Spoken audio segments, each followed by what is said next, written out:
በደሴ ከተማ የሚገኝ አንድ ባለሀብት እናቱ እዚሁ ከተማ ውስጥ ጎዳና ላይ ይለምናሉ ብሎ ሰው ቢነግራችሁ ታምናላችሁ? ዛሬ ይህን ጉዳይ በተመለከተ አንድ ዝግጅት ወደ እናንተ የምናደርስ ይሆናል። ሰላም የተከበራችሁና የተወዳችሁ የጦሳቲው ቤተሰቦች እንዴት ናችሁ? ዛሬ በአንድ ቪዲዮ ወደ እናንተ መጥቻለሁ። በርካቶቻችሁ በተለይ በስደት ያላችሁ ኢትዮጵያውያን የሀገር ልጆች በተለይ ደግሞ እህቶቻችን ልትማሩበት የሚገባ ታሪክ ነው። ታሪኩ የተፈጸመው እዚሁ ደሴ ከተማ ነው። ይህን ፕሮግራም እስከ መጨረሻው መከታተል ከቻላችሁ ብዙዎቻችሁ በተለይ ቤተሰቦቻችሁን ከዛ ባሻገር እቅድ አስቀምጣችሁ ወይም የተሻለ ህይወት ለማግኘት አለማችሁ እየደከማችሁበት ያለውን ነገር በተመለከተ በቂ ግንዛቤና ትምህርት ሊሰጣችሁ የሚችል መሰናዶ ስለሆነ እስከ መጨረሻው ድረስ አብራችሁ እንድትቆዩ በአክብሮት ጠይቃለሁ። ታሪኩ እንዲህ ነው። ከሳምንታት በፊት አሜሪካን ሀገር የሚገኝ አንድ ተመልካቻችን ለተቸገሩና በትምህርት አቀባበላቸው ጥሩ ለሆኑ ተማሪዎች ድጋፍ ማድረግ እንደሚፈልግ ገልጾልን ድጋፉንም ላከልን ማለት ነው። ያን ድጋፍ መነሻ አድርገን ደሴ ከተማ ከሚገኙ ትምህርት ቤቶች አንዱ ወደ ሆነው ወደ መርሃ ጥበብ አጠቃላይ አንደኛ ደረጃ ትምህርት ቤት አመራን።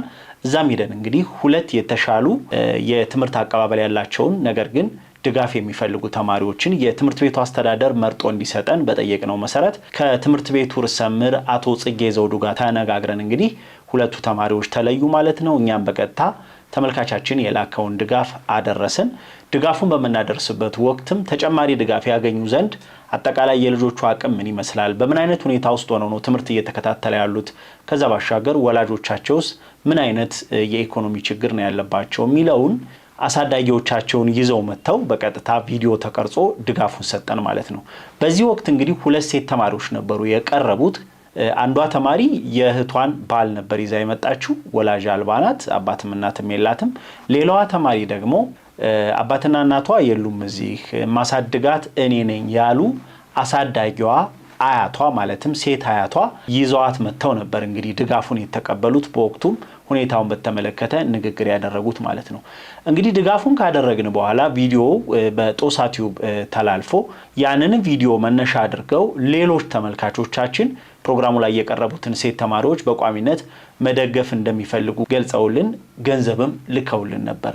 ሆኖም ግን ሁለተኛውን ድጋፍ ከማድረሳችንና ልጆቹ በቋሚነት እንዲደገፉ ሁኔታዎችን ከማመቻቸታችን በፊት አንድ ችግር ተፈጠረ። አንዷ ሴት ተማሪ ማለትም አሳዳጊዋ አያቷ ጋር የቀረበችው ተማሪ እንዳልተቸገረች ተቸግሬ ያለሁኝ በችግር ውስጥ ሆኜ ነው የልጅ ልጆችን እያሳደግኩ እያስተማርኩ ያለሁት ብለው የቀረቡትም እናት እንዳልተቸገሩና ሀብታም ቤተሰብ እንዳላቸው ወይም ደግሞ እኔ ልጃቸው ነኝ እኔ ሀብታም ነኝ በምን መንገድ ነው እቺን ሴትዮ ተቸግራለች ብላችሁ ሚዲያ ላይ ያወጣችኋት፣ ስለዚህ ያላግባብ ተጠቅማችሁባታልና ትምህርት ቤቱም ሆነ ሚዲያውን እጠይቃለሁ የሚል አካል መጣ ማለት ነው። ከዛ ባሻገር ከአረብ ሀገር የሴትዮዋ ልጅ ነኝ፣ ሴትዮዋ ደግሞ አሳድጋታለሁ ያለቻት የልጅ ልጇ የኔ ልጅ ናት፣ ስለዚህ እኔ እናቷ የትም አልጠፋሁም፣ እኔ አረብ ሀገር ነው ያለሁት፣ አረብ ሀገር ነው የምኖረው፣ የቻልኩትንም አደርጋለሁ የምትል ከአረብ ሀገር ደወለች ማለት ነው። በዚህ መካከል እንደ ጦሳቲው እኛ የወሰድነው እርምጃ ምንድነው? በቀጥታ ወደ መርሃ ጥበብ አጠቃላይ አንደኛ ደረጃ ትምህርት ቤት በማቅናት ልጆቹ በምን መንገድ ነው ተመርጠው ለኛ የተሰጡን፣ አያቷ ጋር ሆና ወደ ሚዲያው የመጣችውና ድጋፍ የተቀበለችው ልጅ እንዲሁም አያቷ በትክክል ተቸግረው ነበር ወይ በእኛ በኩል እንዲረዱ የተደረጉት፣ በምን አግባብስ ነበረ የመርሃ ጥበብ አጠቃላይ አንደኛ ደረጃ ትምህርት ቤት የመረጣቸው የሚለውን እንግዲህ በቀጥታ ትምህርት ቤቱ ሂደን ከትምህርት ቤቱ አስተዳደርና ከትምህርት ቤቱ መምህራን ጋር ቆይታ የምናደርግ ነው የሚሆነው። አብራችሁን ቆዩ። ቀደም ሲል እንደነገርኳችሁ በዚህ ታሪክ በተለይም አረብ ሀገር ያላችሁ እህቶቻችን በእጅጉ ህይወታችሁን መለስ ብላችሁ እንድታዩ የሚያደርግና ከዚህ በኋላ ምናልባትም የሰራችሁ ስህተት ካለ ራሳችሁን አይታችሁ በአግባቡ ቤተሰባችሁን ማስተዳደር እንድትችሉ ትምህርት ይሰጣችኋልና እስከ መጨረሻው እንድትከታተሉ በድጋሚ በአክብሮት እንጋብዛለን። እንግዲህ በትምህርት ቤታችን ደረጃ ከዚህ በፊት እንደነገርናችሁ በርከት ያሉ ችግረኛ ተማሪዎች ናቸው ያሉትና ከነዚህ የከፋ ችግር ካለባቸው ተማሪዎች ውስጥ አንዷ እቺው ሁለት የምትባለው ተማሪ ናትና እንግዲህ በተደጋጋሚ እናቷ ይመጡ ነበር ከዩኒፎርምም ከትምህርት ቁሳቁስም ከምግብም ጀምሮ ከፍተኛ የሆነ ክፍተት እንዳለባቸው ይነግሩን ነበርና የስም ጠሪ መምህራኖችም የክበብ አስተባባሪዎችም እንደዚሁ የሚረዱ ልጆችን በደብተር በእስክሪብቶ ስንለይ ይቺ ልጅ አብራ ነው የምትለየውና በቅርብም የሚያውቋቸው መምህራኖች ስላሉ ይቺ ልጅ ያው እንዲህ አይነት ድጋፍ ማግኘት ካለባቸው ተማሪዎች ውስጥ መካተት ያለባት ይቺ ልጅ ናት። እናትየዋም በልመና ውስጥ ነው ያሉት የሚለውን መረጃ ከመምህራኖች ስናገኝ ምልመላ ውስጥ አስገባናቸው። ምልመላ ውስጥ በመግባታቸውም እኛ እጅግ በጣም ደስተኞች ነበር። ከዚህ አንፃር ምልመላችን ትክክል ነበር። ምናልባት ከመጣው ተቃራኒ የሆነ ሐሳብ አንፃር በእኛ በኩል ምንም ችግር የለብንም። በተጨባጭ ሴትዮዋን ማነጋገር ይቻላል። እኛም ማግኝተን ያለው ነገር እንዴት ነው ከሚባለው ጋር ሆነ የሚያግዘውት ልጅ እንዳለ ነው እየሰማን ያለ ነው ብለን ስንጠይቃቸው የሰጡት ምላሽ እና ግለሰቡ ያለው ነገር ሰማይና መሬት ነው፣ አይገናኝም ጭራሽ። መምህርት ሀና በላይ ይባላለሁ። የፈረቃ 1 ዩኒት መሪ ነኝ። የተማሪ ሀውለት ጉዳይ በዚህ አመት ብቻ ሳይሆን ከዚህ በፊት በነበረው ሰዓት አያቷ ናቸው ጋር የምታድገው በጣም ችግር ነበረባት። የምግብ ችግር፣ የአልባሳት ችግር ነበረባት። አያቷ ባጠየቁን ጥያቄ መሰረት ተሰብራ ለራሱ አዝለው እያንዘፋዘፉ ነበር ይዘዋት የሚመጡት። ይዘው ሲመጡ ርቧት ነው እንዲህም እኮ ነው አሟት ትወጣለች ከክፍል። ከዛም በኋላ ስናናገራቸው እናትም የላትም የሚረዳን የለም ብቻዬን ነው ማሳድጋቸው የቲም ናቸው አሉ። ከዛኛ በዚህ መልኩ የበጎ አድራጎት ክበብ ተጣሪ ያለች ወይዘሮ አረጋሽ ጋራ ከሷ ጋር በመሆን መለመልናቸው። እንደውም ከዚህ ከናንተ እርዳታ በፊት እኛ መምህራኖች ከኪሳችን 20 ብር 30 ብር 50 ብር አዋተን 1000 ብር ሰጠናቸውና የዕለት ጉርሳቸውን ገዝተው ሄዱ። ከዛ በኋላ በሚገኘው አጋጣሚ የምናገኛትን ነገር ስንደጉማቸው ደብተር፣ እስክሪብቶ ሁሉ ነገር እየገዛን ነው የምንሰጠው። ዩኒፎርም ለራሱ የላትም ነበረ። ዩኒፎርም 2 ናቸው በመሰረቱ ልጆቹ የሴትዮዋ አንዲት አንደኛ ክፍል አለች። ይችኛይቱ ከፍ ያለች ስለሆነች ይችኛይቱ ወደዚህ ያስገባናት እንጂ ማለት ነው ያው ለመናገርም ሁሉ ነገር ስለምታውቅ። ስለዚህ ያላቸውን ችግር በማየት ሴትዮዋ ምንም የሚረዳኝ ነገር የለም ጠየቅን፣ የላቸውም። አጣራን እየለመኑም እንደሆነ ፒያሳ አካባቢ እንደሚለምኑም ለራሱ ጠይቀናቸዋል። እሳቸውም ተናግረዋል። ቧንቧ አካባቢ የሚያውቀኝ ሰው ስላለ ወደ ፒያሳ እየሄድኩ እየለመንኩ ነው ልጆችን የማበላው ነው ያሉ።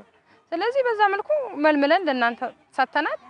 ሲረዱልን በጣም ነው ደስ ያላቸው። የሚገርምህ ነገር ብሩ ልሰጧቸው በመጣችሁ ሰዓት እማላገኘው ከሆነ ይሄን ነገር የሚበሉት ልለምን ሂጄ ነው ያሉን። ከመሽ የማይመጣ ከሆነ እኔ አረጋጋኋቸው። ይመጣል ማማ ቀስ በሉ ተረጋጉ አልኩና ስላቸው እሻሉ ጠበቁ። ከዛ መጣህ አንተ ያቺ ነበረች የምሳዬ ልጅ መጡና ያንን ብር ሲሰጡ በጣም ተደስተው ሄዱ። ጾም አካባቢ ነበር ደግሞ በጣም አመስግነው ተደንቀው ያንን ገንዘብ ይዘው ሄዱ። መምህር ስንታየሁ ኃይሌ ይባላለሁኝ። የጤናና ሰውነት ማጎልመሻ መምህርት ነኝ።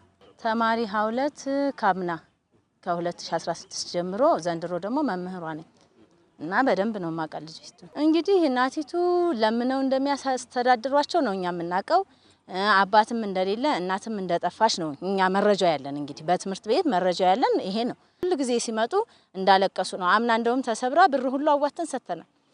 ዘንድሮም ከዊዝደም የመጡ ፓስታ፣ መኮረኒ፣ ሩዝ ነበር እና ያንን እንዲያገኙ በጎ አድራጎት ይሰጡናል እና ያው እነሱ በበጎ አድራጎት ክበብ ገዝተው የሚሰጡንን ነገር ተጠቃሚ እንዲሆኑ እናደርጋለን። ልጅሲቱን በጣም ነው የምታለቅሰው። ችግሯን ራሱ ልብስ ራሱ እኛ ነን የምንሰጣቸው ከዩኒፎርም ውጭ ያሉ ልብሶችን ሁሉ እንዲያገኙ እናደርጋለን። አዎ እኛ በበጎ አድራጎት ክበብ ስለምናመጣ ጫማ፣ ልብስ እንሰጣለን። ዘንድሮም ሰተናል፣ አምናም ሰተናል። ያንን ተጠቃሚ እንዲሆኑ እናደርጋለን ልጆቹ ማለት ነው። እና ትምህርት ቤቱ ያው ልጆቹ በተሻለ ሁኔታ በተለይ ሳያስቡ የበታችነት ስሜት ሳይሰማቸው ከልጆች ጋር እኩል ሆነው እንዲማሩ ስለምንፈልግ ብሮችን እያሰባሰብን እንዲያገኙ ነበር የምናደርገው። እንግዲህ ትምህርት ቤቱ ልጅቷን መርጦ ለኛ አስተላልፎ ሚዲያ ላይ ከቀረበች በኋላ አንድ የተፈጠረ ነገር ነበር። ይህ የተፈጠረው ነገር ምንድነው? እኔ የባልቴቷ ወይም የሴትዮዋ ልጅ ነኝ፣ ሀብታም ነኝ የሚል አንድ ግለሰብ በቀጥታ ደውሎ ከትምህርት ቤቱ ርዕሰ መምህር ጋር ከትምህርት ቤቱ መምህራን ጋር እንደተነጋገረ እንግዲህ ከመምህራንና ከትምህርት ቤቱ አስተዳደር ጋር በነበረን ቆይታ ገልጸውልናል። ግለሰቡ ምንድነው ያለን? ምንድነው ምን አይነት መረጃ ይዛችሁ ነው? ተጨባጭ መረጃ ኑሯችሁ ነው ወይ እንዲህ በሚዲያ ያቀረባችኋት የሚል ነገር አነሳብን። አዎ እኛ ምናውቀው ልጅቷንና ሴትዮዋን ነው። በስተጀርባ እንደዚህ አይነት ሰው መኖሩን አናውቅም። ምክንያቱም በተጨባጭ ሴትዮዋና ልጇ መቸገራቸውን ነው የምናውቀው። እንዲህ አይነት ዘመድ ቢኖርማ እንደዚህ አይነት ቤት ተከራይተው የሚበሉት አጥተው እንደዚህም ከፋ ችግር ባልደረሰባቸውም ነበር። ስለዚህ ከዚህ አንፃር ሴትዮዋ የከፋ ችግር መድረሱን ልጅቷም ጋር ያለውን ነገር በግልጽ ስናሳየው አይ እኔ የተሻለ ሀብት ያለኝ ሰው ነኝ እናቴም ሚዲያ ላይ እንድትወጣ አልፈልግም የሚል ነገር አነሳ። መልካም ሚዲያ ላይ እንድትወጣ ካልፈለክ ምንድነው ያገዝካት ያለው ነገር እየረዳሃት ያለው ነገር ምንድነው ስንለው መልስ ነው ያጣው። ስለዚህ ይሄንን ቃለ ምልልስ ከተነጋገርን በኋላ ወደ ሴትዮዋን አምጥተን ስናናገራት እጅግ በጣም አልቅሰው ሊሞቱ ልጅቱ ያለችው በተጨባጭ ችግር ውስጥ ያለችው እናትየዋንም ስናረጋግጥ አንዲትም ቀን አግዞኝ አያውቅም፣ ረድቶኝ አያውቅም፣ አልዋሽም፣ ባላህ ፊት ምስክርነት መስጠት ይችላልሁ ብለው ነው አልቅሰው የነገሩንና ስለዚህ አሁንም ማግኘት ከተቻለ ማግኘት ይቻላል በእናንተም። ስለዚህ ተጨባጭ ሆነ መረጃ ያለን ቤትም ሄደን ማረጋገጥ እንችላለን። ሴትዮዋ ያሉበትን ቤት ኪራይ እየከፈለላቸው ያለው ማን ነው? ህክምና ህመም ሲገጥማቸው ምንድነው እያሳከማቸው ያለው ማን ነው የሚለው ነገር በግልጽ ማየት ይቻላልና ይሄ ብዙ ሰዎች እንደውም በእንደዚህ አይነት አጋጣሚ የማይታወቁ በችግር ውስጥ ያሉ ግን ደግሞ በስተጀርባ ሰው አላቸው ዘመድ ያላቸው እየተባሉ ግን በከፋ ህይወት ውስጥ ያሉ ቤተሰብ እንዳሉ ማሳያ ሊሆን ይችላል ብዬ አስባለሁ። እኛ እናቅም የዛኔ እንደዛ ሲረዱት አይደለም ልጇ ይረዳም ነበረ። ሴትዮዋ ሲለምኑ እኛ የምናውቀው ነገር የለም ካለ ይርዳቸው። እኛ ደግሞ ያደረገው ነገር የለም ካየነው ችግር አኳያ እርዳታው እንዲረዱ አድርገናል። እንግዲህ ይሄ ተጠያቂነት የሚያመጣ ከሆነ ሴትዮይቱም ማለት የትምህርት ቤት ማህበረሰብ በተጨባጭ የሚናገሩት ማንኛውም ሰው ቢጠየቅ የሚናገረው ነገር ነው። እኛ ለኛ የሚሰጠን ጥቅም ነገር የለም እኮ እንዳይራቡ ነው እኛ ተማሪዎችን የምንፈልገው። በትክክል ትምህርታቸውን እንዲከታተሉ ክፍል ውስጥ እኮ መከታተላችንም ነበር ያቺ ልጅ እየራባት ማለት ነው። ሴትዮዋ ብሩ በተሰጠኝ ሰዓት ማሽን ላይን ገብስ የምንን ገዝቼ ሄጄ አልহামዱሊላህ አስፈጭቼ በላሁ ነው ያሉት። በቃ ከዚህ በላይ ምን አለኛ? ደስ የሚለንኛ ልጆቻችን ተማሪዎቻችን ሲደሰቱ ማየት ነው። እንግዲህ ተመልካቾቻችን ጉዳዩን ይበልጥ በማጣራት ሂደት ላይ ያለን ሌላም ችግር ቀደም ሲል ባነሳናት ተማሪ ታዳጊ ላይ ደርሶ እንደነበረ አረጋግጠናል። ይህ ምንድነው እንግዲህ ቀደም ሲል ደውሎ የትምህርት ቤቱን አስተዳደር በህግ ጠይቃለሁ እኔ እናቴ ናት እናቴን በአግባቡ እየረዳው ነው የእህቴ ልጆችም በአግባቡ ድጋፍ እየተደረገላቸው ነው ያለው ግለሰብ እናታችን ከገጠር እንደመጡ እሱ ወይም ልጃቸው ቤት ነበሩ። ያኔ እንግዲህ እነዚህ ህፃናትም እዛው ነበሩ። በዚህ ወቅት ግን የእናታችን የልጃቸው ሚስት ይችን ተማሪ ደብድባት ወይም ደግሞ አካላዊ ጥቃት አድርሳባት እግሯ እስካሁን ድረስ ችግር እንዳለበትና በአግባቡ ህክምናም እንዳላገኘች ቀደም ሲልም የዛሬ ዓመት ገደማ ጉዳቱ እንደደረሰባት ሴትዮዋ ያዘሉ ትምህርት ቤት ይዘው ይመጡ እንደነበረና የትምህርት ቤቱ መምህራንም በተቻላቸው አቅም ልጅቱን ለማሳከም የበኩላቸውን አስተዋጽኦ እንዳደረጉ በዛ ወቅትም አሳሳቢ ሁኔታ ላይ እንደነበረች ገልጸውልናል። ስሜ ጌታቸው አደም እባላለሁ። ባለፈው ዓመት የሶስተኛ ክፍል የክፍል ኃላፊ ነበርኩ። ልጅቱ ባለፈው ዓመት በጣም ከፍተኛ የሆነ የእግር ስብራት ደርሶባት ነበር። ባልቴቷ አያት ናቸው። እሳቸው እያዘሉ ነበር ወደ ትምህርት ቤት የሚያመጧት ያረፍዱ ነበር። ለምንድን ነው በጧት በቃ ይዛችኋት ነው ምናምን እያልኩ የሆነ እንትን ሳደርጋቸው አይ በጣም ችግረኛ ነን ቤት ውስጥ እናታቸው የለችም ቤት እንደደረሰች አናውቅም ጠፍታናለች። ስለዚህ እሷን እንትን እያደረኩ ምንም የሚረዳኝ ሰው ስለሌለ እሷን ይዤ በቃ እያዘልኩ ነው ማመጣት ቁርስ ምናምን ነገርም አትበላም። እንደዚህ በሚሉብን ጊዜ እኛ በቃ ሳያት በጣም ከፍተኛ ሆነ እግሯ ላይ ከፍተኛ ጉዳት ደርሶባት ነበር እና ያንን እንትን በማድረግ ብር እያዋጣን ነበር እኛ እንትን ምናደርገው። አዎ እኛ መምህራኖች 10 ብር አውጥተን የሆነ ስንረዳት ነበር ችግሯን በማየት። ስለዚህ ሴትዮዋ ሁሉ ጊዜ በቃ ጧት እያዘሉ እያረፈዱ ነበር። እቤት ቁርስ ምናምን መሰጣት ነገር የለኝም እማበላት ነገር የለኝም።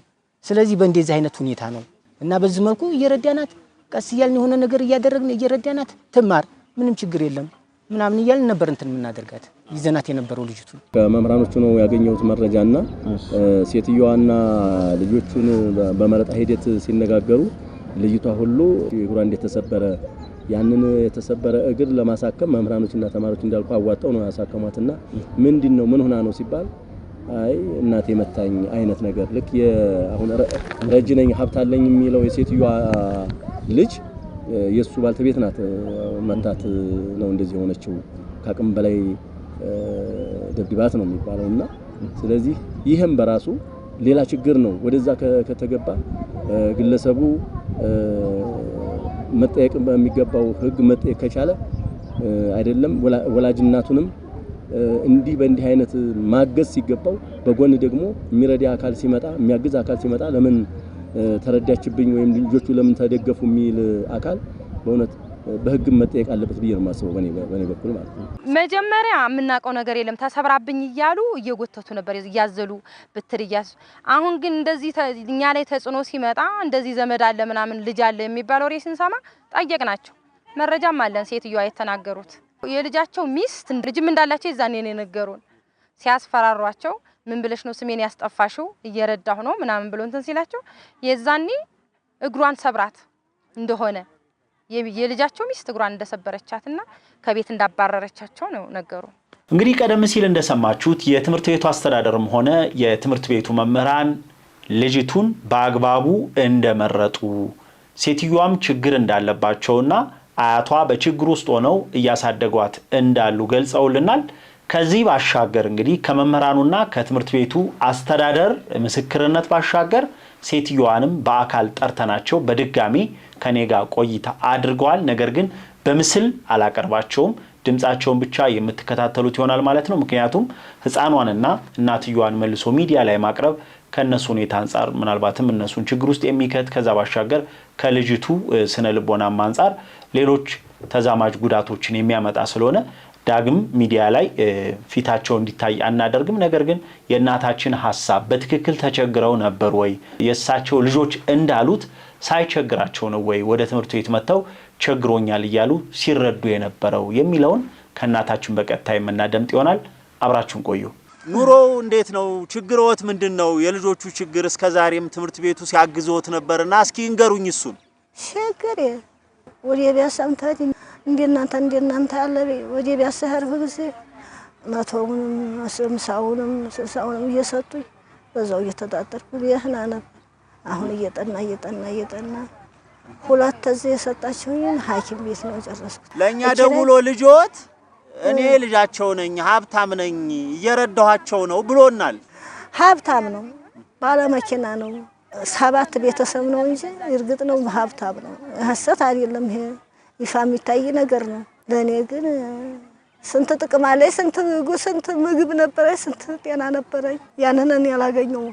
ስለዚህ አይረዳውትም እሱ ቅስ ሰውነት ነው። የት ነበራችሁ በፊት የምትኖሩት የት ነበር? በወሎ በቱላ ወለያ ዱሮ ታዘታ መጣሁኝ 10 አመት ነው። መጀመሪያ ከዛ እንደመጣሁ የምትኖሩት እሱ ጋር ነበር እንዴ? ልጆት ጋር ቤት አለው እሱ ጋር ነበር። ሚስቲቷ አላስቀምጠኛለች። የልጅ አሉኝ 2 እነዛ ልጆች ጠሏቸው እኔንም ጠላችኝ። ያንተን ቤተሰብ ታስወጣ ብላ ከሰሰችው ፍርድ ቤት አስወጣኝ። ያለሁት አሁን አያት እንደዚህ ያለች ቤት ላይ ውስጥ ነው ያለሁት። እንደዚህ ታረከሽ ሄዱቤ ቂጣ እየወሰድኩ ነው የምበል ልጆችን እኔ ቁርሴን የምበላ። ሚስቲቱ መታት ነው እሷን ልጅቱን እግሯን እሺ ትንሽቱ 2 እግሯን እሷ አዲስ አበባ ነው ሚስቱ ልጅቱን ገደለቻት። ወጣሁ ቀረሁ። አሁንም እኮ እግሯ እንደዞረ ነው። አሁንም የታየ ነው እግሯ እንደዞረ ነው። ይፋ ነው። እዚህ የመለች አስቤዛ ራጥበው ነው ይጀላስ ይጂ አላሳከማትም እንዴት አዳሱ አላያት የለም ወላሂ 5 ሳንቲም እንደዛ አድርጎ እሱም የዛ ጊዜ መኪናው ተሰብሮበት አዲስ አበባ ነው። እሳቸው ሰጥተው እሷን ማምሸንም ቀምሽ ይዘው እየመጡ እንዴት ታረጓን ነው እያሉ አጥቢቲቱ እንደቆቲቱ ይዘው እየመጡ አጥቢቲ እየጠጣሁ አዲኝ እዛ ትምህርት ደረጃ ደረስኳት። አልመጣም ቤት ያኛው ቤቲቱ ቆሻሻ ስለሆነች ይጠየፈኛል አላለው። እንዴው ሀቅ ለመናገር ነገም አላህ ፊት ይቀርባል፣ እዛ ጌታችን ፊት ይቀርባል። እኔ ልጅን ለማጣቆርታ አይሆን ሚስቲቱ ኃይለኛ ናት። በቃ አላህን የፈራ ያጎርሰኛል። ሌላ ደግሞ የልጆቹ እናት አረብ ሀገር ናት። ለኔ ደውላልኝ ነበር። ደውላ አውርታኛል። እሷስ ገንዘብ አልክም እንዴ ለርሶ? ወላሂ እስካሁን ድረስ ያላህ ማለካ አይታዘብ።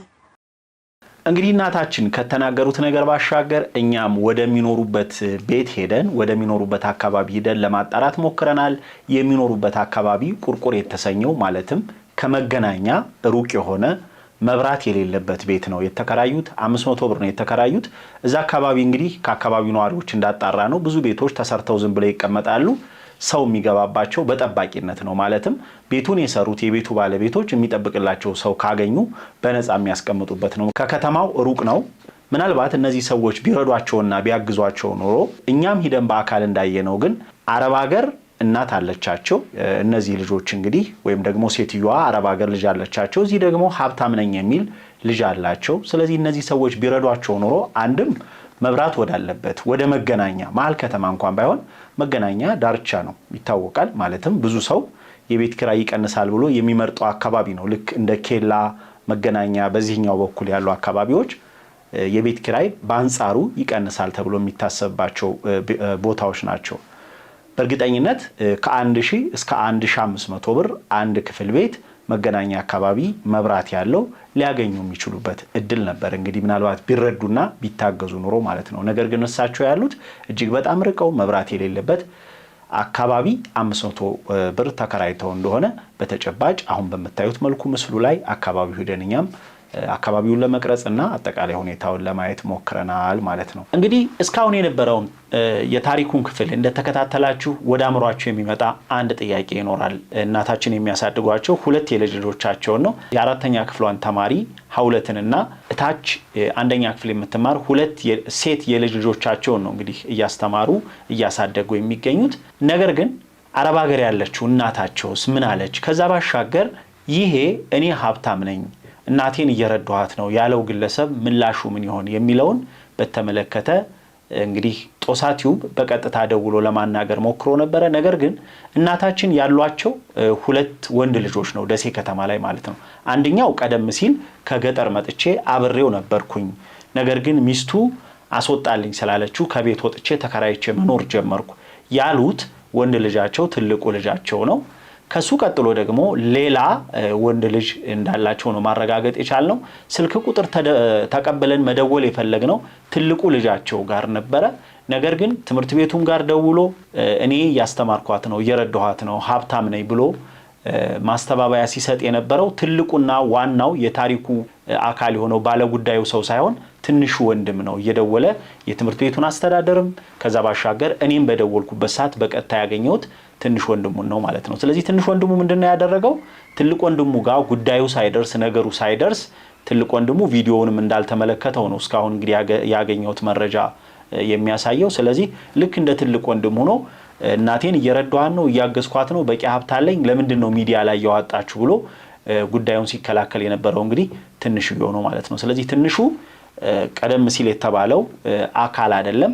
ትልቅ ወንድሙ እናቱን አምጥቶ ከገጠር ቤት አስቀምጦ የነበረው ከዛ ሚስቱ ጋር ግጭት ሲፈጠር አስወጥቶ የነበረው ሚስቱም ልጅቱን የሰበረቻት ሌላ አካል ነው ማለት ነው። እኔም እንግዲህ ትልቁ ነው ተብዬ ስልክ ተቀብዬ ስደውል እንደ ትልቁ ሆኖ ያወራኝ ትንሽ ወንድሙ ነው። ስለዚህ እናቴን ስረዳት ነበር፣ ሳግዛት ነበር፣ የቻልኩትን አድርጌያለሁ። አመለኛ ናት፣ ባህሪዋ ጥሩ ስላልሆነ ሚስቴ ጋር አለመግባባት ተፈጥሮ ወጣለች፣ ቤት ተከራይቼ እያገዝኳት ነው የሚል ምላሽ ነው የሰጠኝ። እንደነገርኳችሁ ግን ይህን ምላሽ የሰጠኝ ዋናው የታሪኩ ባለጉዳይ ሳይሆን ሌላው ትንሽ ወንድሙ ነው ማለት ነው። ለማስተባበል ትንሽ ወንድም ተብሎ ልክ ግን እንደ ትልቅየው ወንድም ሆኖ ማስተባበያ ሲሰጥ የነበረውን ራሱ ትልቁ ስለመሰለኝ ሚዲያ ላይ ቀርበህ እናትን እያገዝካቸው ከነበረ የእህትህን ልጆችም እየረዳ ከነበረ የራስህን ሐሳብ የራስህን እውነት መናገር ትችላለህ።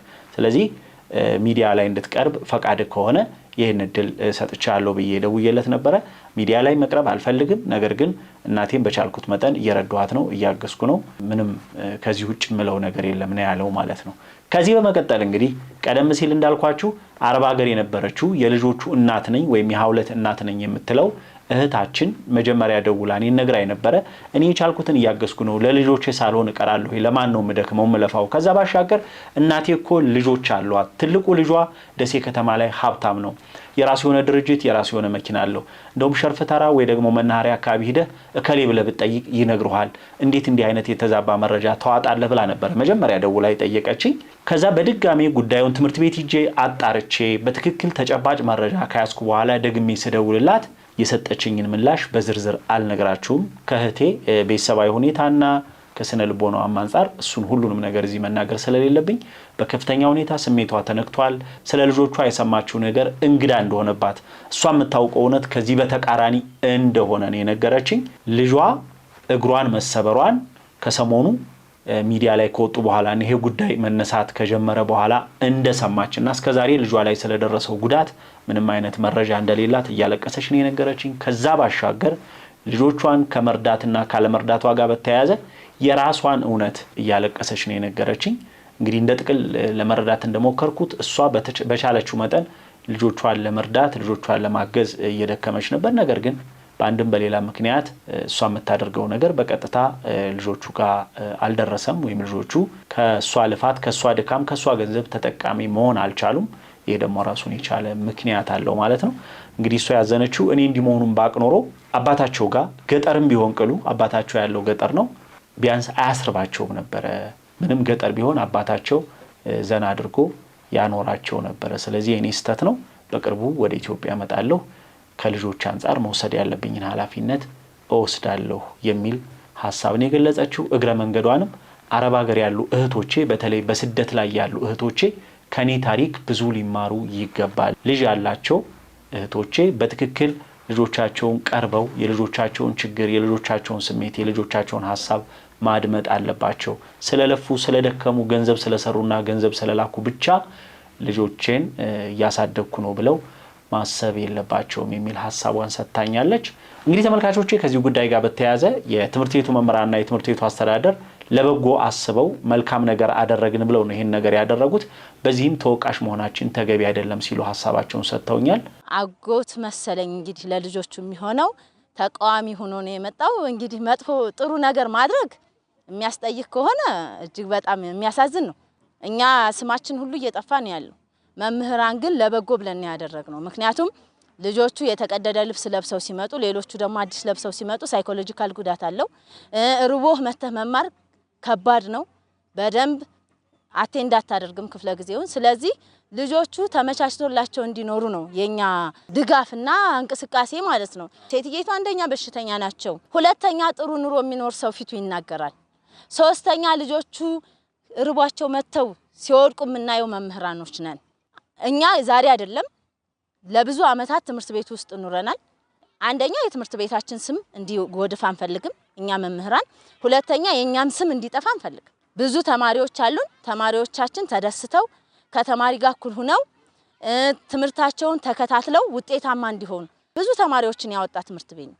ስለዚህ አሁን ጥሩ ነገር ማድረግ የሚያስጠይቅ ከሆነ በአካል ሰውየውን አግኝተን ማናገር እንፈልጋለን። በህግ ደግሞ መጠየቅ ካለብን እንጠይቃለን። ለምን አንተ በጎ ባደረክ ቁጥር ስምህ በሌላ የሚሰየም ከሆነ መምህራችንም ላይ የተደረገው ነገር መልካም ስላልሆነ ወይዘሮ አረጋሽን ያላቸው ነገር መልካም ስላልሆነ መምህር አረጋሽን፣ ስለዚህ እኛም እሷ ማለት ነው ሁላችንም መምህራን አንድ ሙፍ ስለሆነ በዚህ መንገድ ሰውየው ሐሳቡን እንዲያነሳ መርዳት ካለበትም ከዚህ በኋላ እስኪርዳቸው እውነት ከሆነ ከዚህ በኋላ ያለውንም ይርዳቸው። እስከዛሬ ሻር አለፈ፣ አሁን እስኪርዳቸው። እንግዲህ ከዚህ ታሪክ ብዙዎቻችን ልንማር ይገባል። አንድም በአሁኑ ወቅት ሀገራችን ላይ እጅግ በጣም ፈታኝ ነው ህይወት፣ ኑሮ በጣም ከባድ ሆኗል። ብዙ ሰው የመንግስት ሰራተኛ ሆኖ ቋሚ ደሞዝ እያገኘ በብዙ መልኩ እየሰራ እንኳን ቤተሰቡን ከረሃብ ማዳን አልቻለም። ይሄ ግልጽ እውነት ነው። በርካታ የመንግስት ሰራተኞች ደሞዝተኛ ተብለው ትልቅ መስሪያ ቤት እየሰሩ ህዝብ እያገለገሉ፣ ነገር ግን የሚያገኙት ገንዘብ ቤተሰቦቻቸውን ሊመግብ የሚችል አይደለም። ተጨማሪ ስራ ካልሰሩ ወይም ደግሞ ተጨማሪ ገቢ ከሌላቸው በስተቀር የበርካታ መንግስት ሰራተኛ ቤተሰቦች ልጆች እየተራቡ ነው ያሉት። ይሄ በግልጽ በገሃድ የሚታይ እውነት ነው። ምክንያቱም በአማካኝ ብዙ የመንግስት ሰራተኛ ከ5000 እስከ 7000 ነው እንደው የሚያገኘው ደሞዝ በትክክል ጥናትን ቢሰራና መረጃ ቢሰበሰብ። ስለዚህ ከ5000 እስከ 7000 በአማካይ 6000 ብር እንግዲህ በወር አንድ ቤተሰብ ላለው ሰው በተለይ ቤት ለሌለው ተከራይቶ ለሚኖር ሰው እንዴት ያኖረዋል የሚለውን ከግምት ውስጥ ማስገባት እንችላለን። ስለዚህ ኑሮ በከበደበትና በከፋበት በዚህ ወቅት እንኳን ሰው ወገኑን እንኳን ሰው እናቱን ቤተሰቡን ዘመዱን ቀርቶ ካለው አቅሙ ካለ አቅሙ ከፈቀደ ሌላም ሰው ቢያግዝ ቢረዳ እጅግ መልካም ነገር ነውና ከየትኛውም ጊዜ በበለጠ እርስ በርስ መረዳዳት ይኖርብናል ያለን ሀብት ወይም ደግሞ ያለን ስም ዝና ለይስሙላ በሰዎች ዘንድ ከበሬታን ወይም ደግሞ የተለየ ቦታ ሊያሰጠን ይችላል። ግን ቅርብ ከጎናችን ላሉ ሰዎች መድረስ ካልቻል ትርጉም አልባ ነው ማለት ነው። እንዳልኩ በርካታ ችግረኛ ተማሪዎች አሉ። እነዚህ ልጆች ደግሞ የተፈጠሩት ከቤተሰብ ነው ከዘመድ ነው። ምናልባት እነዚህ ልጆች አቅም በፈቀደ መጠን መረዳዳት ከተቻለ ከቤተሰብም አልፎ ሌሎች ዘመድ ያልሆኑ አካሎችም ናቸው አሁን እየደገፉን ያሉትና ዘመድ ቢረዳዳቸው ጋር የማይጎዳ እንደሚባለው እነዚህ ልጆች ተደጋግፈን ማገዝ መርዳት ከቻል ነገ ስም የሚያስጠሩ ልጆች ናቸው የሚሆኑት። ሌሉን ታከምንሰራ ቀድመን ለወገን ደራሽ ወገን ነው። እንኳን ይሄው የማያቋቸው ሰዎች አይደሉ እነዚህን ሰዎች እየረዳቸው ያሉ እንኳን ልጅ የወለደ መከራይታ ያሳደገችና ስለዚህ እንርዳቸው። በቃ ቤተሰብ ካለን አሁን ለምሳሌ የልጅቱ እናት አረብ ሀገር ናት ይባላል። ይሄን ሁሉ የምናውቀው ነገር የለም።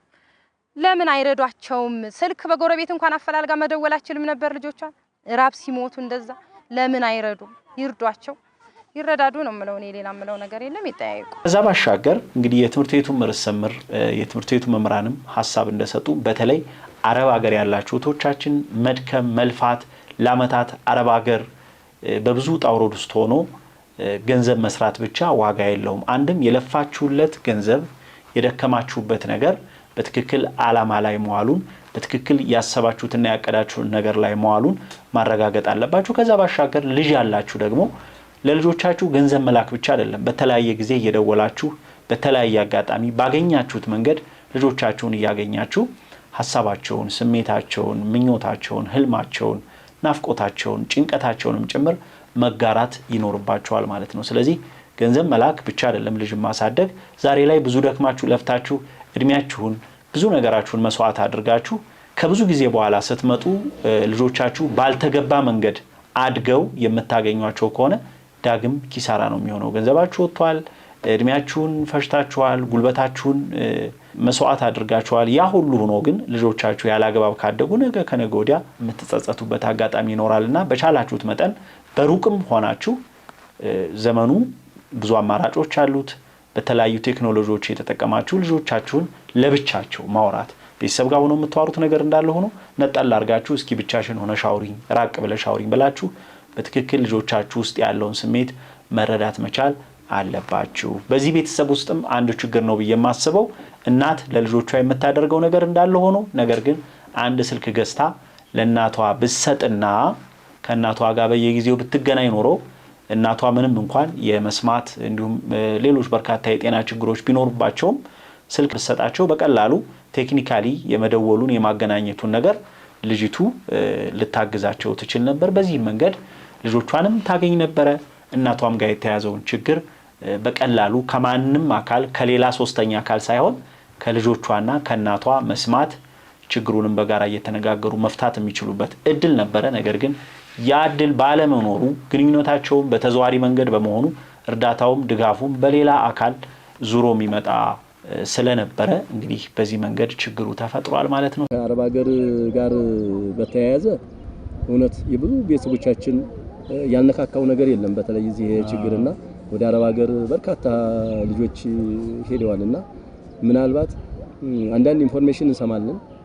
አረብ ሀገር የሄዱ ሰዎች ለቤተሰቦቻቸው ገንዘብ ይልካሉ።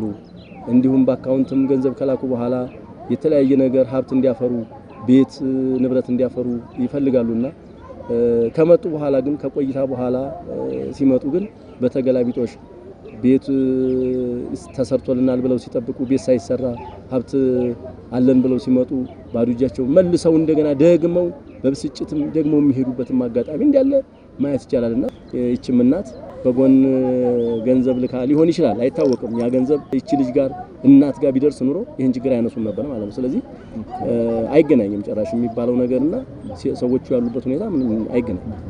ለብዙዎቻችን ትልቅ ማሳያ ነውና እንደ ባስተማሪነት ቢያዝ መልካም ነው ብዬ አስባለሁ። ስለዚህ በዚህ አጋጣሚ ይህን ፕሮግራም ተከታተሉ ተመልካቾቼ ለዚህ ቤተሰብም በቋሚነት ድጋፍ ለማድረግ የላካችሁ በተለይ አሜሪካን ሀገር የምትገኙ ሁለት ተመልካቾች የነበራችሁ እንግዲህ በቀጣይ ከናንተ ጋር ተነጋግረን ለነሱ የመጣውን ድጋፍ ለሌላ መዋልም ካለበት ብዙ ረዳት የሌላቸው ጠያቂ የሌላቸው ድጋፍ የሚሹ ተማሪዎች አቅመ ደካሞች የማህበረሰብ ክፍሎች ስላሉ ድጋፉን በቀጥታ ለነሱ የምናደርስ ይሆናል ማለት ነው። በተረፈ ግን ጦሳቲዩብን ለምትከታተሉና ከጎናችን ሆናችሁ ወገኖቻችሁን ለማገዝ በልበ ሙሉነት በመልካምነት በደግነት አብራችሁን ለምትሰሩ ሁሉ ከልብ እናመሰግናለን። እዚህ ጋር አንድ ማለት የምፈልገው ነገር እንግዲህ ቀደም ሲል በትምህርት ቤቱ ላይ ቅሬታ ያቀረበው አካል በጦሳቲዩብ ላይ ቅሬታ ነበረው። በዚህ መንገድ ሚዲያ ላይ የሚያወጡት ለራሳቸው ጥቅም ለራሳቸው ትርፍ ሲሉ ነው። ከሚመጣው እርዳታ ላይ 25 በመቶውን ወሩረው ወይም ለነዚህ የተቸገሩ ሰዎች ሰጥተው 75 በመቶውን ለራሳቸው ነው የሚያውሉት የሚልም ቅሬታ ቀርቦ ነበረ። ይህ ቅሬታ ያቀረበው ግለሰብ እንዳለው ጦሳቲዩብ የሚላክለትን ድጋፍ በአግባቡ 5 ሳንቲም ሳንቀንስ ወይም ሳንቆርስ ለሚመለከታቸው አካላት እናደርሳለን እንጂ እሱ እንዳለው 75 በመቶ ለራሳችን 25 በመቶ ደግሞ ለድጋፍ ለሚያስፈልጋቸው ወገኖች አይደለም የምናደርሰው። እዚህ ጋር ሁላችሁም ልብ እንድትሉ እንፈልገው የተለያዩ ሰዎችን በተለይ ገጠር የሚገኙ የህብረተሰብ ክፍሎችን አኗኗር የዕለት ተዕለት ህይወት ባህላቸውን ስናስቃኝ በዛ ሁነት ውስጥ ችግርም አለ። ስለዚህ የማህበረሰቡን ችግር ጎን ለጎን እያሳየን እንደናንተ አይነት መልካም ኢትዮጵያን ደግሞ በመላው ዓለም ይገኛሉ ያንን ቪዲዮ አይተው እንዲያግዟቸው እኛ በመሃል እንደ ድልድይ ለመሆን ይሄን ስራ የጀመርነው። ስለዚህ ምንም አይነት ክፍያና ምንም አይነት ጥቅማ ጥቅም አንፈልግም ከዚህ ስራችን። እንደነገርኳችሁ ሌሎች ፕሮግራሞችን ሰርተን ከዩቲዩብ የምናገኘው ገቢ አለ፣ እሱ በቂያችን ነው። ከዛ ባሻገር ደግሞ የበጎ አድራጎት ቪዲዮዎችን የምንሰራው ራሱ ቪዲዮ ለማግኘት ወይ ደግሞ ኮንተንት የሆነ ይዘት ለመፍጠር አይደለም። ምክንያቱም ወደ ኋላ ተመልሳችሁ ቪዲዮዎቻችንን ማየት ትችላላችሁ። ብዙዎቹ የበጎ አድራጎት ቪዲዮዎች ተመልካች የላቸውም። ከ5000 ከ6000 በላይ ለምሳሌ ከሰሞኑ በብዙ መቶ ሺዎች ወደ ሚሊዮን የሚጠጋ ድጋፍ አድርሰናል። የረመዳን የኢዳል ፈጥር የፋሲካ በየመሃሉ ብዙ ድጋፍ አድርሰናል። ነገር ግን 5 ሳንቲም አላገኘንም። እነዛን ድጋፎች በማድረሳችን በቀጥታ ማለት ነው። የዩቲዩቡንም የተመልካች ቁጥር ብታዩት እርዳታ ከሆነ እንዲህ አይነት የበጎ አድራጎት ስራ ከሆነ ተመልካች የለውም። ስለዚህ ላችሁ የፈለኩት ነገር እንደ ቪዲዮም ቆጥረ ነው ወይም እንደ ኮንተንት ቆጥረ ነው ከዛ ገቢ ለማግኘት አይደለም የበጎ አድራጎት ቪዲዮዎችን የምሰራው። ሊና ላለው ሰው በእኔ አማካኝነት እኔ ሰበብ ሆኜ እነዚህ የተቸገሩ ወገኖቻችን መረዳት መቻላቸው እኮ ትልቅ ክፍያ ነው። መቼም በድህነት በምትማቀቅ አገር ውስጥ ስለኖር ሁላችንም የምናስበው ስለ ገንዘብ እጥረት ስለሆነ ነው እንጂ የገንዘብ እጥረትን መፍታት ወይም የገንዘብ ችግርን መፍታት በህይወት ውስጥ ደስታ ያመጣል ወይም ደግሞ ትልቁ የስኬት መዳረሻ ነው ብለን ስለምናስብ እንጂ ከዚህ በላይ ትልቅ ደስታ የለም። በፊት እንዲህ አይነት ይሉኝታዎችን አሉባልታዎችን እየፈራሁ ለምን ስራዬን አልሰራም እኔ እንዲህ አይነት ነገር ጋር ለምን ነካካለሁ ምናምን ብዬ አስብ ነበር። ነገር ግን ባለፈው መስከረም ላይ ከገጠመኝ የተሽከርካሪ አደጋ በኋላ በቃ በህይወቴ የማምንበትን ነገር ማድረግ እንዳለብኝ ወስኛለሁ። የማንንም አሉባልታ የማንንም ወሬ በመፍራት ወደ ኋላ አልልም። ለመኖር የሚያስችለኝን ነገር በራሴ ጥረት በጉልበቴ ሰርቻ አገኛለሁ። ከዛ ውጪ ደግሞ ወገኖች የሚረዱበት መንገድ እፈጥራለሁ። የሚላከውን ማደራ 5 ሳንቲም ሳልሸራርፍ ወይም ደግሞ ያን አደራ ለማድረስ የትራንስፖርት የምን አይነት ወይም ሌላ ነገር ሳይከፈለኝ ማድረስ ያለብኝን አደርሳለሁ ማለት ነው። ምናልባት ስለኔ ብዙ ማውራት እንዳይሆን ተመልካቾች ይቅርታ ጠይቃለሁ። በበጎ አድራጎት ስራዎች ዙሪያ ብዙ ስብስብ ነገሮች እየገጠሙኝ ስለሆነ ነው ይሄን የምለው። ቀደም ሲል መምህር በነበርኩበት ወቅት እኔን በቅርበት የሚያውቁ ማለትም አብረውኝ የሰሩ መምህራን፣ ተማሪዎቼ፣ የተማሪ ወላጆች እንዲሁም በደሴ ዙሪያ ወረዳ ሰራበት በነበር የደሴ ዙሪያ ወረዳ ውስጥ የነበሩ መምህራንና ከትምህርቱ ሴክተር ጋር በተገናኘ እኔን የሚያውቁ ሰዎች በሙሉ ያውቁታል። ያኔ ከማገኘው ደሞዝ ለ7 ዓመታት ያህል 70 በመቶውን ተማሪዎች ላይ ነበር የማውለው። ይሄ ግልጽ ነው። መምህርነትን ስለምወደው ያንን በማድረጌ ደስተኛ ስለሆንኩ ነው። ያኔ በዛ ዘመን ሶሻል ሚዲያ የለም። ሰው እንዲያጨበጭብልኝ ተከታይ ለማግኘት ምናምን አይደለም። መምህርነት የተፈጠርኩለት ሙያ እንደሆነ ስለማስብና ያኔ እዛ ሩቅ ገጠር የማስተምራቸውን ህፃናት ከማስደሰት በላይ ለኔ ደስታ የሚሰጠኝ ምንም ነገር ስለሌለ ነው።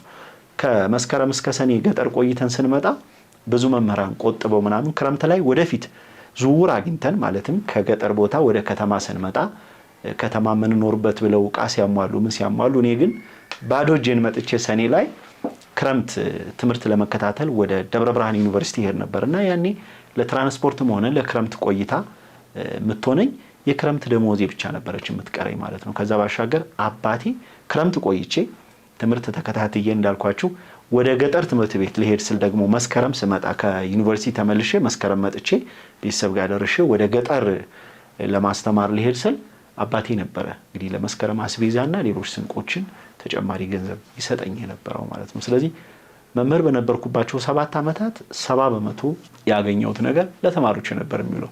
እንደ ሌላው መምህር እንኳን ልብስ አልቀይርም ነበር። ሁሉ መምህር ሰኔ ይመጣል አመቱን በሙሉ የቆጠበውን ብር ያወጣል፣ ይዘንጣል፣ ይለብሳል፣ ደስ ያለውን ነገር ያደርጋል። እኔ ግን ያን ለማድረግ እንኳን ብር አልነበረኝም። ምክንያቱም ሙሉ ነገሬን እዛው ነው ጨርሼ የምመጣው። ስለዚህ ተመልካቾቼ ሐሳቤን ለማጠቃለል ያህል ከበጎ አድራጎት ስራዎች ጋር በተገናኘ ለማደናቀፍ እንቅፋት ለመፍጠር የምትጥሩ አካላት አይሳካላችሁ። ምክንያቱም ስራ መስራት ከጀመርኩበት ጊዜ ጀምሮ እንኳን በእንዲህ አይነት መንገድ ለድሆች የመጣን ገንዘብ መብላት ቀርቶ አይደለም ትምህርት ቤትም ላይ ያለን እንዲህ አይነት ስራዎችን የሚሰሩ ሰዎችን በመታገል አንገት ለአንገት በመተናነቅ አንዳንዶች የሚወዱ ሰዎች ነበሩ፣ ሌሎች ብዙዎች ደግሞ እንደ ጠላት የሚያዩ ሰው ነበርኩኝ። ዛሬ ግን አልহামዱሊላህ በራሴ መንገድ የራሴን ስራ መሰራበት እድል አግኝቻለሁ። የሀገሬን ህዝብ መልካሙን፣ ቸሩን፣ ገራገሩን፣ ደጉን የገጠሩን ማህበረሰብ ፈጣሪ በሰጠኝ አቅም ልክ ማገልገል እንድችል ባህሉን፣ ማንነቱን፣ ህይወቱን ለዓለም ማስተዋወቅ እንድችል ከዛ ባሻገርም አልፎ አልፎ ማያቸው የሚገጥሙኝ ድጋፍ የሚያስፈልጋቸው የማህበረሰብ ክፍሎች ሲኖሩ ለእናንተ በመላው ዓለም ላላችሁ ሀገራችሁን ለምትወዱ ወገናችሁን ለምትረዱ ኢትዮጵያውያን ታሪኩን በማጋራት እንድትረዱ የማድረግ ስራ እሰራለሁ ማለት ነው። ይሄን ደግሞ ቀጥልበታለሁ። ለዛሬው ስለተከታተላችሁኝ ከልብ አመሰግናለሁ። ሰላም ሁኑልኝ።